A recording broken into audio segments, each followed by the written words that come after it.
نحمده ونصلي على رسوله الكريم اما بعد فاعوذ بالله من الشيطان الرجيم بسم الله الرحمن الرحيم رب اشرح لي صدري ويسر لي امري واحلل عقدة من لساني يفقهوا قولي ربنا لا تؤاخذنا ان نسينا واخطانا۔ حاضرین گرامی قدر، عمومی لیکچرز میں بالعموم دیتا رہتا ہوں، لیکن وہ میرے قریبی دوستوں کے سرکل میں ہی ہوتے ہیں۔ آپ لوگوں نے مجھ سے قرآن کا کچھ حصہ پڑھا ہے اور ایک عرصہ گزر گیا، مہینہ ڈیڑھ مہینہ غالباً ہو گیا کہ کوئی ہماری ملاقات نہیں ہوئی تھی، تو مجھے خیال ہوا کہ جو گفتگو مجھے احباب میں کرنی ہے وہ آپ لوگوں کے ساتھ بھی کر لوں۔ اس سے ایک تو رابطہ ہمارا بحال ہو جائے گا، اور دوسرا یہ کہ ایک اچھی چیز بھی آپ کے ساتھ شیئر ہو جائے گی۔ اور جو چیز میں آج آپ کے ساتھ شیئر کر رہا ہوں وہ اچھی نہیں بلکہ سب سے اچھی چیز ہے، اور وہ یہ ہے کہ ہمارے رب کا ہم سے کیا تعلق ہے۔ عام طور پر اللہ تعالیٰ کے متعلق یہ خیال کیا جاتا ہے کہ وہ ایک طاقتور ہستی ہیں، بلند عظیم ہستی ہیں، معبود ہیں، پھر ان کی جہنم کا بہت ذکر ہوتا ہے، ان کے پکڑ کا ذکر ہوتا ہے۔ میں نے بھی جب ناول لکھا تو اس میں یہ بیان کیا کہ حشر میں کیا معاملات ہوں گے۔ ظاہر ہے کہ اس کو پڑھنے کے بعد ایک نوعیت کا انسان کے اندر خوف پیدا ہوتا ہے۔ عام طور پر مساجد میں لوگ جب جاتے ہیں، جب لوگ تقریریں سنتے ہیں، جب لوگ کتابیں پڑھتے ہیں، تو محسوس یہ ہوتا ہے کہ اللہ تعالیٰ کا تعارف کچھ اس نوعیت کا ہے کہ وہ قہار اور جبار ہستی ہے، جہنم میں وہ لوگوں کو پھینکتا ہے، آگ میں جلاتا ہے۔ ٹھیک ہے، نیکوکاروں کو وہ اجر بھی دیتا ہے، وہ جنت بھی دیتا ہے، جزا بھی وہ لوگوں کو دیتا ہے۔ لیکن میں قرآن مجید کی روشنی میں آج اللہ تعالیٰ کا تعارف آپ سے کرا رہا ہوں، اور جب وہ تعارف آپ دیکھیں گے تو آپ کو اندازہ ہوگا کہ معاملہ اس کے بالکل برعکس ہے، یعنی یہ معاملہ بالکل برعکس ہے۔ اچھا، جو باتیں ابھی میں نے بیان کی ہیں تو ایسا نہیں ہے کہ وہ غیر حقیقی باتیں ہیں، یعنی اللہ تعالیٰ پکڑیں گے بھی، سزا بھی دیں گے، وہ بلند بھی ہیں، وہ عظیم بھی ہیں، وہ معبود بھی ہیں۔ اور معبود الہ کو کہتے ہیں عربی زبان میں۔ الہ کا لفظی مطلب ہوتا ہے کہ ایک ایسی ہستی جو آپ کو حیران کر دے، یعنی اتنی بلند، اتنی عظیم، اتنی غیر معمولی ہے کہ حیران ہو جائے، انسان اس تک پہنچ نہ سکے۔ اس کی آغاز کیا ہے، اس کا اصل کیا ہے، یہ سب سوالات انسان کو حیرت ہی میں ڈالے ہوئے، انسان خوف میں رہے، دبدبے میں رہے، روب میں رہے۔ رحمت کا ذات اور تصور ہمارے رسول اللہ صلی اللہ علیہ وسلم کے حوالے سے، لیکن یہ ہمارا تصور ہے۔ اچھا، جو میں عرض یہ کر رہا تھا کہ اللہ تعالیٰ کے حوالے سے چیزیں بیان ہوتی ہیں، یوں نہیں ہے کہ وہ کوئی حقیقت نہیں رکھتی۔ بات یہ ہے کہ ایک ماں اپنے بچوں پہ کتنی مہربان ہوتی ہے، بہت شفیق ہوتی ہے، کیا نہیں کرتی ان کے لیے۔ لیکن بچے جب بہت بدتمیزی کرتے ہیں تو بعض اوقات ایک آدھ چپت بھی لگا دیتی ہے، تو اس چپت کو لے کر، اس تھپڑ کو لے کر، اس ڈانٹ کو لے کر وہ شخص ماں کا تعارف کرائے، گرچہ وہ واقعی بیان کرے گا کہ ماں نے مارا، لیکن ماں نے مارا یہ ماں کا تعارف نہیں۔ اسی طریقے سے اللہ کی جہنم، اللہ کی پکڑ، اللہ کی آگ، اللہ تعالیٰ کا تعارف نہیں، اس کا تعارف قرآن مجید کراتا ہے۔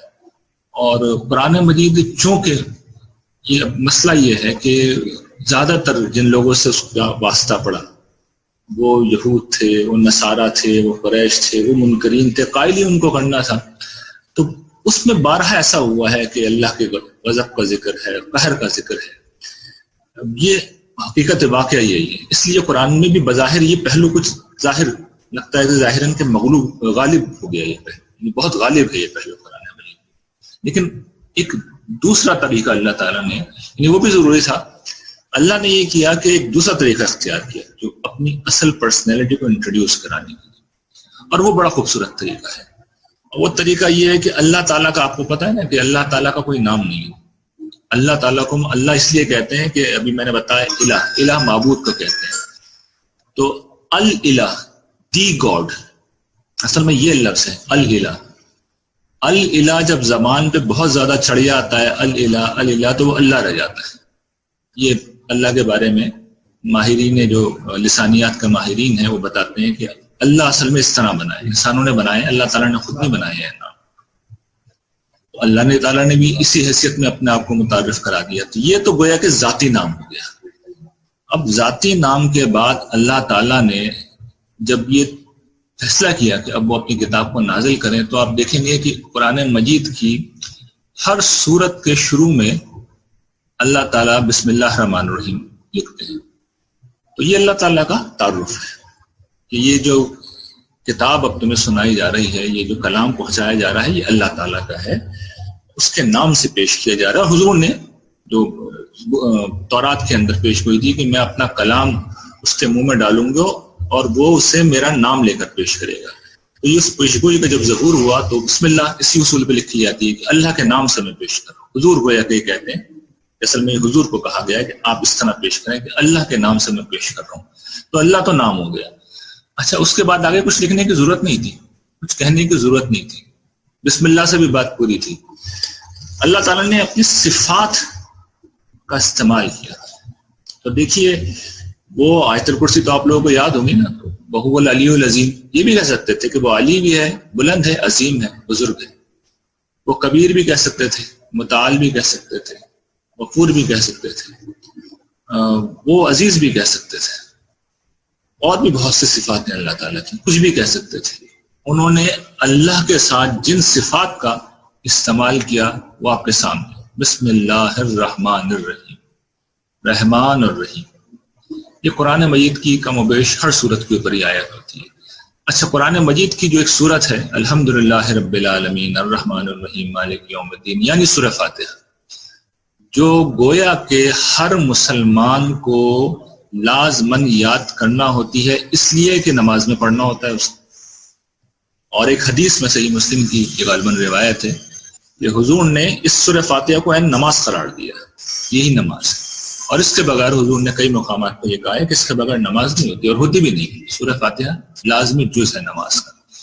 اور یہ گویا کہ ہیومن سائڈ، یعنی اصل میں ایک دعا ہے جو اللہ تعالیٰ نے کہا کہ تم لوگ پڑھا کرو، اور اس کے جواب میں پھر قرآن پڑھا جاتا ہے. یعنی ایک طرف یہ سورہ فاتحہ پڑھی جاتی ہے اور پھر باقی نماز میں قرآن پڑھا جاتا ہے. باقی تو اللہ کی ہم تسبیح تعریف رکوع سجدہ یعنی پرستش ہوتی ہے، اصل میں مکالمہ یہاں ہو رہا ہوتا ہے.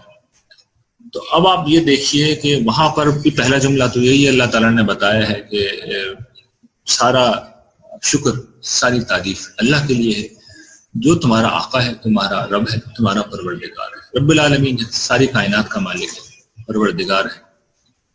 اس کے بعد یعنی یہ تو تعارف ہے، اس کے بعد ایک دفعہ پھر اس کی جب صفات کے انتخاب کا مرحلہ آیا تو الرحمن الرحیم، پھر ایک دفعہ وہی جو بسم اللہ میں تھا، بسم اللہ الرحمن الرحیم، الحمدللہ رب العالمین الرحمن الرحیم. تو یہ رحمان اور رحیم ہے کیا، اس کو سمجھیں. یعنی یہ تو آپ نے سمجھ لیا نا، اللہ تعالیٰ کا اپنا سلیکشن ہے. اس نے اپنے آپ کو جب متعارف کرایا تو اللہ تعالیٰ کو ہم دیکھ تو نہیں سکتے نا. تعارف جب بھی ہوتا ہے یا تو آپ شخصیت کو دیکھیں گے، مسٹر ایکس وائی زیڈ ہیں، ان کی ایک شکل ہے، ان کا ایک جسم ہے، ان کی ایک آواز ہے. اللہ تعالیٰ کے معاملے میں یوں نہیں ہے، اس کا تعارف اس کی صفات سے ہی ہوتا ہے. تو اللہ تعالیٰ نے رحمان اور رحیم کا انتخاب کیا. تو مطلب تو ہم سب کو ہی معلوم ہے، سراپا رحمت، کرم، مہربانی، عنایت، شفقت. لیکن ایک ٹیکنیکل اور بہت باریک فرق ہے، اس کو مجھے سمجھانا پڑے گا ایک مثال سے. رحمان اور رحیم دونوں کا مطلب رحمت والا ہی ہے، رحمت کرنے والا.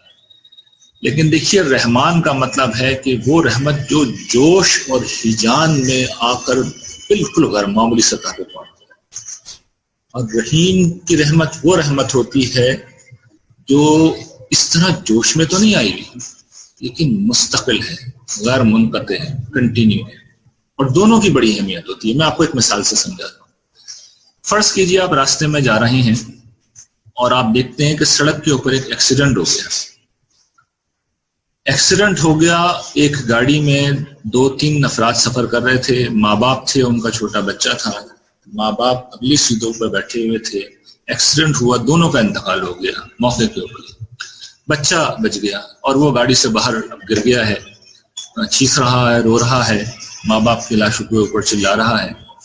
ایسے میں آپ وہاں سے گزرتے ہیں، یہ صورتحال دیکھ کر آپ کے دل میں ایک جوش پیدا ہوگا، ہیجان پیدا ہوگا اس بچے کے لیے.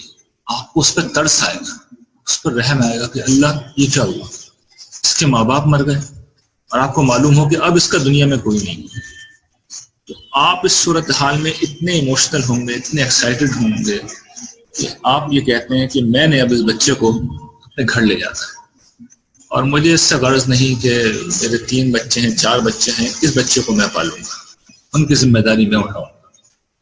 تو یہ کوئی معمولی فیصلہ نہیں، بڑا فیصلہ ہے۔ تو بڑے فیصلے کرنے کے لیے بہت بڑا جذبہ چاہیے۔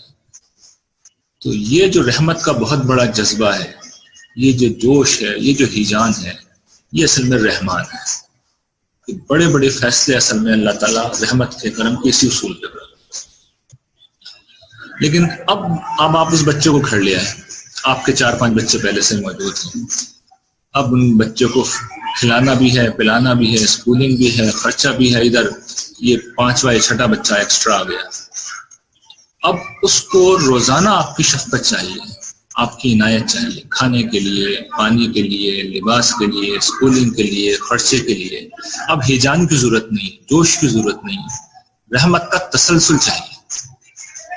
بہت زیادہ رحمت کی ضرورت نہیں ہے، یعنی آپ نے کھانا ہی کھلانا ہے تو کوئی رحمت کو جوش میں آنے کی ضرورت نہیں، لیکن تسلسل چاہیے۔ تو یہ جو رحمت کا تسلسل ہے، یہ رحیم سے بیان ہو ہے۔ پروردگار کی رحمت اصل میں یہ بتا رہی ہے، ان 2 الفاظ کے اندر اللہ تعالیٰ نے کھول دیا ہے کہ میری رحمت میں بے پناہ جوش ہے، تو میں جہاں جوش کی ضرورت ہوتی ہے میں جوش سے فیصلہ کرتا ہوں۔ اس کی مثال کیا ہے؟ ایک مضطر آدمی، ایک پریشان آدمی اللہ تعالیٰ کے حضور پہنچ گیا، ایک مجرم پہنچ گیا، میرے جیسا گنہگار پہنچ گیا۔ اللہ تعالیٰ یہ نہیں پوچھیں گے کہ میاں یہ پیچھے کیا کر کے آ رہے تھے، یہ کرتے کیا رہے تھے، یہ نہیں پوچھیں گے، بس میرے پاس آ گئے تو آ گئے۔ اتنے بڑے فیصلے کے لیے ایک مجرم آیا ہے، مجرم آنے کے بعد مجھ سے معافی مانگ رہا ہے، تو کوئی بہت ہیجان چاہیے، جوش چاہیے، بڑی فراوانی چاہیے رحمت کی کہ اس کو میں معاف کر دوں۔ تو اللہ تعالیٰ کے پاس بڑے سے بڑا آدمی چلا جائے، بڑے سے بڑا مجرم کرمنل چلا جائے، وہ اسی طرح اس کو ویلکم کرے۔ اور پھر ہر روز ہر لمحے ہم پل رہے ہیں، ہمارا دل دھڑکتا ہے، بڑے بڑے مجرموں کا دل دھڑکتا ہے، اللہ تعالیٰ دھڑکنے دیتے ہیں، کسی کی مجال سانس لے سکے ان کی مرضی کی جگہ کر رہے ہیں۔ یہ سارے یہ کیا ہے؟ یہ رحمان بھی ہیں، یہ رحیم بھی ہیں، اور یہ کیا ہے؟ یہ اللہ تعالیٰ ہے، یہ ہے اللہ تعالیٰ، یہی ہے اللہ تعالیٰ، اصلاً وہی ہے۔ یہ جو میں اتنے زور دے کے کہہ رہا ہوں، اتنے زور دے کے یہ بات کہہ رہا ہوں، تو اس کی بھی وجہ ہے۔ اس کی وجہ یہ ہے کہ رحمان اور رحیم کا مطلب تو ہم نے سمجھ لیا نا، اب ایک اور دوسرے پہلو سے آپ دیکھیے۔ قرآن مجید میں نے بیان کیا اللہ تعالیٰ کا ذاتی نام اللہ کے طور پہ آیا ہے۔ اچھا، باقی صفات آئی ہیں اللہ تعالیٰ کی، یہ جتنی بھی نا، رحیم ہے، کریم ہے، غفور ہے، عزیز ہے، اس صفات ہیں۔ ذاتی نام ایک تو ہوتا ہے نا، ذاتی نام کسی کا ہے، ظہیر ہے، خالد ہے، عابد ہے، کریم ہے، کوئی بھی لوگوں کا نام ہو سکتا ہے۔ اس کے بعد لوگوں کی صفات ہوتی ہیں، بہادر ہے، سخی ہے، ٹھیک ہے۔ تو نام اللہ کا اللہ ہی ہے جو قرآن میں آیا ہے، باقی صفات ہیں۔ ایک استثناء اس سے، اللہ تعالیٰ نے ایک اور صفت کو اٹھایا ہے اور اس کو اپنے ذاتی نام کے طور پر استعمال کیا، یعنی صفت تھی، وہ صفت ہی، اس صفت کو اللہ تعالیٰ نے لیا اور اپنے ذاتی نام کے طور پر استعمال کیا۔ اور وہ کون سی صفت ہے؟ الرحمن، قُلِ ادعُوا اللَّهَ أَوِ ادعُوا الرَّحْمَٰنَ أَيَّمَّا تَدْعُوهُ فَلَهُ الْأَسْمَاءُ الْحُسْنَىٰ۔ تم اسے اللہ کہو یا اسے رحمان کہو، جس نام سے بھی اسے پکارو، سارے اچھے نام اسی کے ہیں۔ اللہ کو قرآن مجید میں جگہ جگہ رحمان کے نام سے پکارا، تو کوئی وجہ ہے نا۔ اپنا ذاتی نام جب اللہ تعالیٰ نے سلیکٹ کیا ہے، صفات میں سے کسی کو چوز کیا، یعنی اللہ جو ہے وہ تو انسانوں نے چوز کیا، انسانوں نے بنایا ہے۔ یہ غور کیجیے، اللہ، میں نے اس پر لسانی پس منظر بتایا کہ الہ جب بولتے ہیں لوگ زیادہ تو وہ اللہ رہ گیا، تو یہ انسانوں نے بنایا۔ لیکن جب اللہ تعالیٰ نے اپنے نام کا خود انتخاب کیا، الرحمن، اور کیا کہا؟ الرحمن علم القرآن خلق الانسان علمہ البیان۔ سورہ رحمان کا آغاز ہے، یعنی یہ بتا بھی رہے ہیں کہ رحمان نے قرآن سکھایا، انسان کو بنایا اور اس کو قوت گویائی، سارے بڑے بڑے فیصلے ہیں، عظیم فیصلے کس نے کیے؟ رحمان نے کیے۔ یعنی رحمان اللہ کا نام بھی ہے اور اسی طرح استعمال ہوا ہے، اور یہ قرآن میں ایک موضوع ہے پورا، یہ کفار کو بڑی چڑ تھی اس نام سے، یہ کیا تم رحمان رحمان کہتے رہتے ہو؟ یہ اصل میں زیادہ تر مسیحی یا اہل کتاب میں استعمال ہوتا ہے، اور عرب جو ہے اللہ کہتے تھے، تو اللہ تعالیٰ نے انہیں بتایا کہ رحمان میرا نام ہے، یہ بھی میرا نام ہے، اور بعض جگہ اس کو اس میں علم کے طور پر استعمال کیا اور بتایا کہ میں رحمانی ہوں۔ تو یہ کیا ہے؟ یہ اصل میں اللہ تعالیٰ کا تعارف ہے جو وہ خود کرا رہے ہیں، یعنی وہ سب کچھ کرتے ہیں، جہنم، عدل، پکڑ، علیم، حکیم، سب کچھ ہے، لیکن ان کی ہر صفت اصل میں مغلوب ہو جاتی ہے، کس صفت کے آگے؟ صفت رحمت کے آگے۔ یہی وجہ ہے کہ قرآن مجید میں ہم کو یہ اشارہ بھی ملتا ہے، اگرچہ بار بار اللہ نے اپنا فیصلہ یہ سنا ہے، خالدین فیہا خالدین فیہا خالدین فیہا، اس کے لیے جہنم میں، لیکن دو جگہ یہ اشارتاً بتا دیا کہ ایک وقت آئے گا میں جہنم بھی ختم کر دوں گا، جہنم بھی ختم کر دوں گا، سورہ انعام میں اور سورہ ہود، یعنی اپنا یہ عدل بھی معطل کر دوں گا اور اپنی عطا کو معطل نہیں کروں گا، عطا ان غیر مجزوز۔ جنت کے بارے میں نہیں کہا، وہ تو وہ عطا ہے جو کبھی ختم نہیں ہوگا، کس کی عطا ہے؟ رحمان کی عطا، رب رحمان کی عطا ہے۔ تو یہ اللہ تعالیٰ کا تعارف ہے، اور میں اب جو آپ کو بات بتا رہا ہوں کہ ہم خوش نصیب ہیں کہ ہمارا واسطہ اللہ تعالیٰ سے بڑا ہے، یعنی اس خوش نصیبی کا ہم تصور نہیں کر سکتے، یعنی جو اس وقت بارگین کی اللہ تعالیٰ نے، جو بارگین میرے اور آپ کے ساتھ کی اللہ تعالیٰ نے، آپ اس کا تصور نہیں کر سکتے۔ یہ جو زمین سے آسمان تک پھیلی ہوئی بادشاہی ہے، یہ جو اتنی بڑی یونیورس ہے، اس میں کھربوں ستارے ہیں، بلکہ ستارے نہیں، کھربوں کہکشائیں ہیں، اور ہر کہکشاں میں کھربوں ستارے، یہ وہ انہوں نے آپ کے لیے بنائے ہیں، آپ کو دینا چاہتے ہیں ایک ایسے دور میں جب دیر از نو کانسیپٹ آف فری لنچ، کوئی کسی کو مفت کا کھانا بھی نہیں کھلاتا، کوئی کسی کو بغیر کسی وجہ کے پانی کا گلاس بھی نہیں پوچھتا، اور جب لوگ دوسرے کو پکڑنے کے لیے بیٹھے رہتے ہیں، اللہ تعالیٰ نے کیا اہتمام کیا ہے کہ یہ کائنات بندوں میں تقسیم کر دینے کے لیے بنائی، یہ بھی بہت بڑا فیصلہ ہے، بہت بڑا فیصلہ ہے۔ یہ اتنا بڑا فیصلہ ہے کہ فرشتوں کو بھی رشک کر دیا تھا۔ قرآن کہتا ہے نا وَإِذْ قَالَ رَبُّكَ لِلْمَلَائِكَةِ إِنِّي جَاعِلٌ فِي الْأَرْضِ خَلِيفَةً، پھر فرشتوں نے اس کے اوپر سوالات کیے، تسبیح ہم کر رہے ہیں، پروردگار بادشاہ اس کو بنا رہے ہیں، خلیفہ اس کو بنا رہے ہیں، سب کچھ اس کو دے رہے ہیں۔ اللہ تعالیٰ نے کہا جو میں جانتا ہوں تم نہیں جانتے، اور وہ کیا جانتے تھے؟ جانتے یہ تھے کہ انسان نے یہ سودا کیا اللہ تعالیٰ سے، اپنے آپ کو بیچا ہے، پروردگار مجھ کو خرید لیجیے، اور بدلے میں یہ بادشاہی مجھے ملی۔ تو یہ جو عمل ہے، قرآن کہتا ہے ان اللہ اشتری من المؤمنین انفسهم واموالهم بان لهم الجنہ، جنت کے بدلے میں اللہ تعالیٰ نے خرید لیا جان کو اور مال کو۔ اور ہم کیا خرید لیا؟ اللہ تعالیٰ کیا لیتے ہیں؟ کچھ بھی نہیں لیتے ہم سے، نہ جان لیتے ہیں نہ مال لیتے ہیں، سچی بات ہی کچھ بھی نہیں لیتے۔ وہ تو یہ چاہتے ہیں کہ کچھ نمازیں پڑھ لیں ہم ان کی، کچھ مال کا ایک حصہ، بہت تھوڑا سا حصہ اس کی راہ میں خرچ کر دیں، باقی بیوی ہماری ہوتی ہے، بچے ہمارے ہوتے ہیں، گھر ہمارا ہوتا ہے، معاملات ہمارے ہوتے ہیں، انہیں ہم کیا دے دیتے ہیں؟ یہ ہمارے پروردگار کا تعارف تھا جو میں نے یہ چاہا کہ بہت اختصار کے ساتھ آپ کے سامنے رکھ، گرچہ اس میں بہت کچھ تفصیل کرنے کی گنجائش ہے، یعنی یہ میں بتا سکتا ہوں، یہ سورہ رحمان کا اصل میں موضوع ہے جس کو میں اس وقت اسکپ کر رہا ہوں، آپ چاہیں گے سوال میں تو میں بیان کر دوں گا۔ اس کے باوجود دنیا میں جو مسائل ہیں اس کی کیا حکمت ہے، کیا مصلحت ہے، لیکن میں چاہ رہا ہوں کہ اصل تصور واضح رہے کہ ہم کتنے خوش نصیب ہیں کہ ہمارا واسطہ پروردگار عالم سے پڑ گیا ہے، اور اس کی رحمت یہ جو تھا نا الحمدللہ رب العالمین۔ دیکھیے یہ کوئی بھی گفتگو جب شروع ہوتی ہے نا، گفتگو کا آغاز قرآن کا آغاز ہے، آغاز ہمیشہ اصل میں کسی مثبت جملے سے ہوتا ہے۔ الحمدللہ رب العالمین، آپ غور کیجیے، جوابی جملہ ہے، یعنی ہم پانی پیتے ہیں نا تو الحمدللہ کہتے ہیں، مثال کے طور پر کوئی حال پوچھتا ہے تو ہم الحمدللہ کہتے ہیں، یہ اصل میں ایک جوابی جملہ ہے، میں ٹھیک ہوں، اللہ کا شکر ہے، اصل میں اس جملے کا مطلب یہ جوابی جملہ کیوں ہے، یہ کیوں ہے جوابی جملہ؟ جوابی جملہ اس لیے ہے کہ جس دنیا میں ہم کھڑے ہوئے ہیں وہاں پر نعمتوں کی بارش ہو رہی ہے ہر لمحے.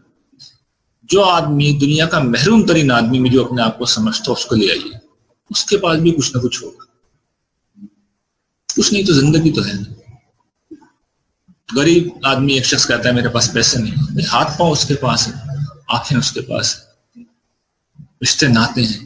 ان سب سے بڑا ہمارا رونا تو یہی ہوتا ہے، مالی نقصانات کا، مالی مسائل کا. اور زندگی میں مسائل کو گنتے چلے جائیے، آپ کو پتہ چلے گا آپ سے بھی کم تر سطح کا کوئی شخص دنیا میں موجود ہے. اور یہ اسی لیے اللہ تعالیٰ نے رکھا ہے. اس کو حضرت عیسیٰ علیہ السلام نے کمال خوبصورتی سے بیان کیا. جب ان سے پوچھا گیا کہ حضرت یہ فرمائیے، استاد یہ فرمائیے کہ اللہ تعالیٰ نے دنیا میں اندھے کیوں پیدا کیے ہیں؟ تو آپ نے کہا کہ تاکہ آنکھوں والے دیکھ سکیں. ہم انسان اندھے ہوتے ہیں، ہمیں اللہ تعالیٰ کی نعمتیں نظر نہیں آتی. اس لیے پیدا کیا ہے تم اندھوں کو اللہ کی نعمتیں نظر آ سکیں. یہ سورہ فاتحہ ہے. تم نعمتوں میں جی رہے ہو تو شکر ادا کرو پروردگار، تیرا شکر ہے رب العالمین، تو ہمارا پروردگار ہے. الرحمن الرحیم ہے، مالک یوم الدین، یعنی ہم خوش نصیب ہیں کہ قیامت کے دن ہمارا واسطہ ایک رب رحمان سے پڑھنے والا ہے.